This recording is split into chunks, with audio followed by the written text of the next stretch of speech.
जलवायु परिवर्तन को लेकर हो रहे अंतर्राष्ट्रीय सम्मेलन में भारत का प्रतिनिधित्व करने वाले केंद्रीय पर्यावरण मंत्री भूपेंद्र यादव ने कहा है कि भारत जलवायु परिवर्तन को लेकर पूरी तरह से अपने वादे को निभाने के लिए प्रतिबद्ध है। पूरी दुनिया को बदलती हुई जलवायु से निपटने के लिए उपायों की सख्ती से लागू किया जाना चाहिए। स्कॉटलैंड के ग्लासगो शहर में हो रहे सम्मेलन के दौरान भारत की ओर से बोलते हुए भूपेंद्र यादव ने क्या कहा, आप भी सुनिए। India is seeking the floor. I now give the floor to India. Mr. President, thank you for your continuing efforts to build consensus. I am afraid, however, the consensus remains elusive. India stands ready for constructive debate and equitable and just solution in this forum. Climate-friendly lifestyles and climate justice as enshrined in Paris Agreement are the key to solving the climate crisis. The crisis is caused by unsustainable lifestyles and wasteful consumption patterns. The world needs to awaken to this reality.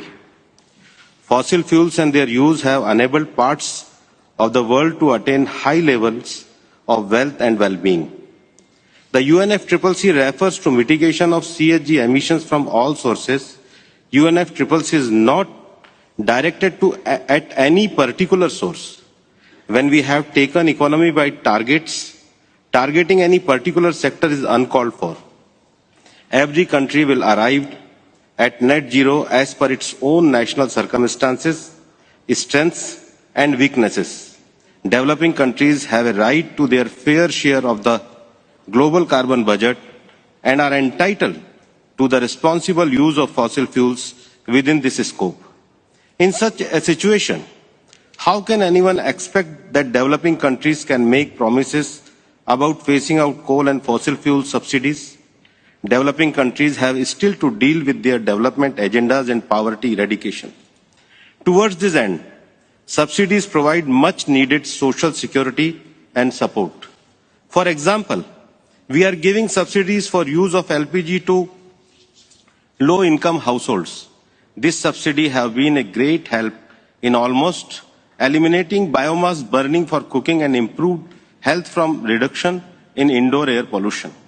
I also want to say that there is still a lack of balance in the text, especially the decision 1/CMA3 text between the finance and mitigation sections.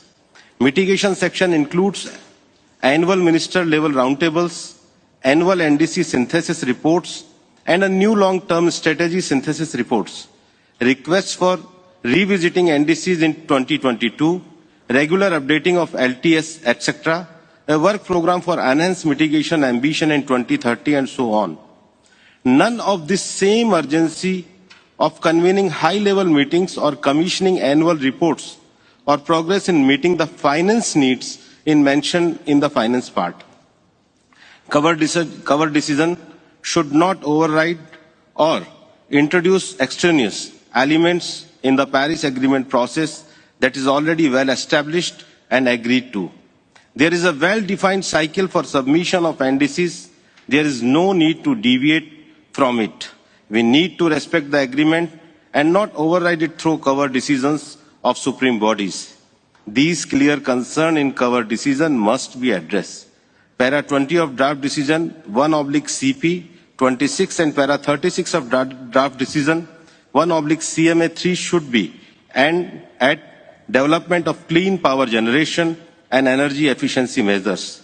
For the world, India has proactively created ISA, CDRI and the One Sun, One World, One Sun Grid initiative as examples of international collaboration to combat climate change. We are walking the talk. We must see concrete action in this decisive decade and translation of commitments to action. Thank you. जब टूटती है आस, जब थकती है सांस, जब रूठते हैं अपने, मुंह मोड़ता है जमाना, जब अंगड़ाई लेता है संकल्प, फिर बनती है कहानी, बनते हैं अनमिट निशान। देखिए मेरे साथ मुखर संवाद